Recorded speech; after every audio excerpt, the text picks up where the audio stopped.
लगातार जो ट्रेन रद्द किया जा रहा है, जब से कोरोना काल हुआ है तब से गुड्स ट्रांसपोर्टिंग को ज़्यादा महत्व सरकार दे रही, कोयला परिवहन को ज़्यादा महत्व दे रहे हैं और यात्रियों के साथ लगातार ये छलावा किया जा रहा है। गरीब जनता के लिए, middle class, lower middle class के लिए बहुत सस्ता यदि यातायात का कोई साधन है तो वो रेल है, और रेल यातायात को इस प्रकार से बाधित किया गया है तो निश्चित रूप से छत्तीसगढ़ के लिए मैं समझता हूँ कि ये ठीक नहीं हुआ है और इसमें पुनर्विचार होना चाहिए। 72 ट्रेन रद्द करना तो ये तो सीधा सीधा अन्याय है, जबकि छत्तीसगढ़ ने भारतीय जनता पार्टी की सरकार भी दिए है, 10-10 सांसद भी दिए हैं और अनेक बार दिए हैं, उसके बावजूद भी इस प्रकार से सौतेला व्यवहार छत्तीसगढ़ के साथ हो रहा है। कम से कम यहाँ के सांसदों को, अभी तो लोकसभा चल रहा है, वहाँ बात उठाएं। इसका मतलब ये है कि जो तीज त्यौहार को हम लोग पुनर्जीवित किए थे और बहुत सब लोगों को, सभी गांव हो या शहर हो, सब लोग मिल के मनाते थे, एक नया वातावरण बना था, अब उसको पीछे धकेलने का काम ये लोग कर रहे हैं। बोरेबासी भी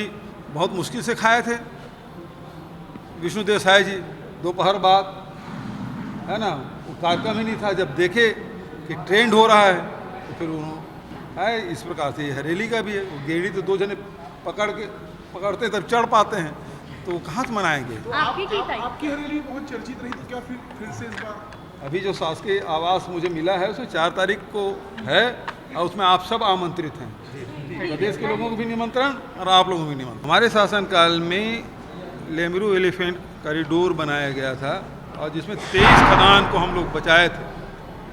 और विधानसभा में अभी जो मंत्री जी कह रहे हैं या मुख्यमंत्री जी कह रहे हैं, इसी पवित्र सदन में अब तो भारतीय जनता पार्टी के सदस्य हैं धर्मजीत जी, उस समय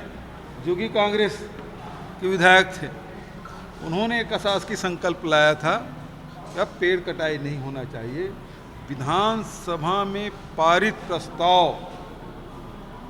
का ये लोग उल्लंघन कर रहे हैं। इसका मतलब ये है कि विधानसभा का के भी अवमानना ये सरकार कर रही है। अब तो वो करेंगे ही, इनका तो यदि कोई विरोध करता है तो उसे दुश्मनी की तरह लेते हैं, और तमाम जो विरोधी दल के जितने नेता हैं उसके खिलाफ ईडी आईटी का उपयोग करके डराने धमकाने का काम ये लोग करते रहें। और यदि राहुल जी ने कहा तो उनके पास जानकारी होगी, उस आधार पर उन्होंने